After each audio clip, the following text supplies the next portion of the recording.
Elle n'a que 36 ans, musulmane somalienne et ancienne réfugiée, Ilhan Omar.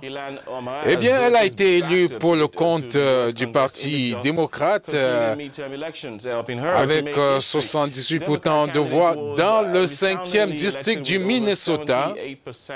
Donc,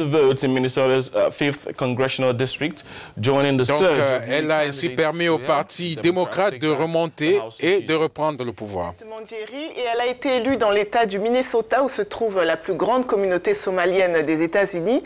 Ilhan Omar réalise ainsi un exploit en devenant l'une des premières élues musulmanes à entrer au Congrès. Et dans son programme, elle défend notamment la couverture maladie universelle et l'assouplissement des lois sur l'immigration. Nous avons l'analyste en relations internationales Calvin Dack en notre compagnie. Au-delà de la victoire des démocrates, il y a un aspect historique pour les femmes.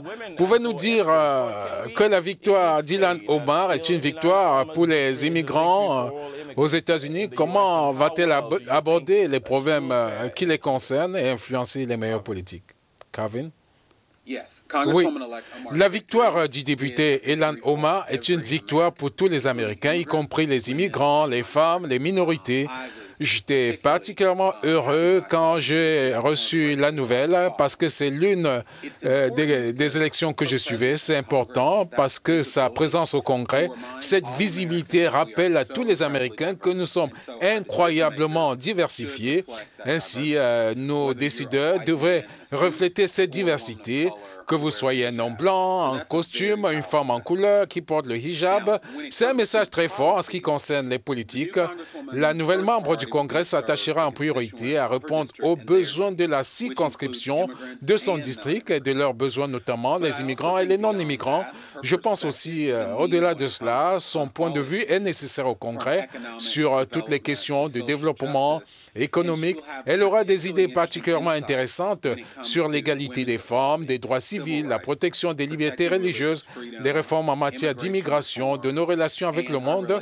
Et en parlant de sa relation avec le monde, son élection contraste tellement avec la rhétorique de l'administration Trump, des commentaires désobligeants sur les pays africains, à l'interdiction de voyager qui visait les pays à majorité musulmane, y compris la Somalie. Un contraste très fort là-bas et j'espère que cela nous aidera au moins à restaurer une partie de la bonne volonté que nous avons un peu perdue au cours des 18 mois, ces 2 dernières années.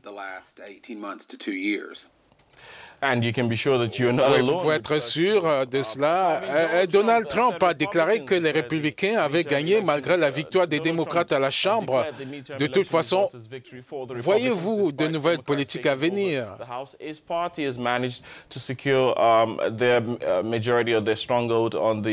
In the Senate. But what do you make of the results of the midterm elections? Oui, peu importe le résultat de mardi, vous pouvez être sûr que le président Trump allait dire que c'est une victoire pour lui et par extension pour le Parti républicain. Dans l'ensemble, le monde ne devrait pas s'attendre à de nouvelles politiques importantes au cours des 2 prochaines années pour 2 raisons simples.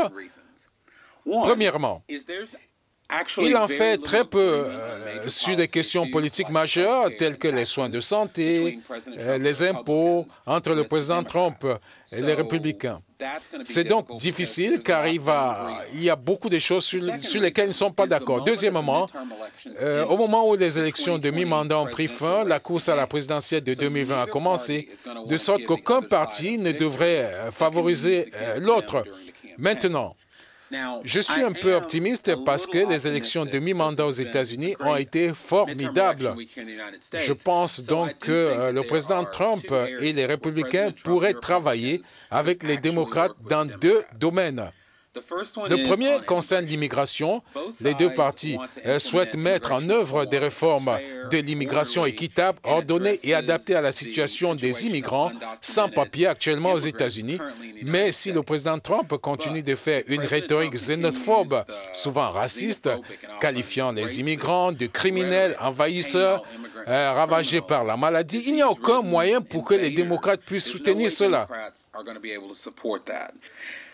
Deuxièmement, concernant la politique étrangère et le commerce extérieur, il existe de nombreux désaccords entre les républicains et les démocrates, mais comme les questions intérieures, il y a moyen de travailler ensemble.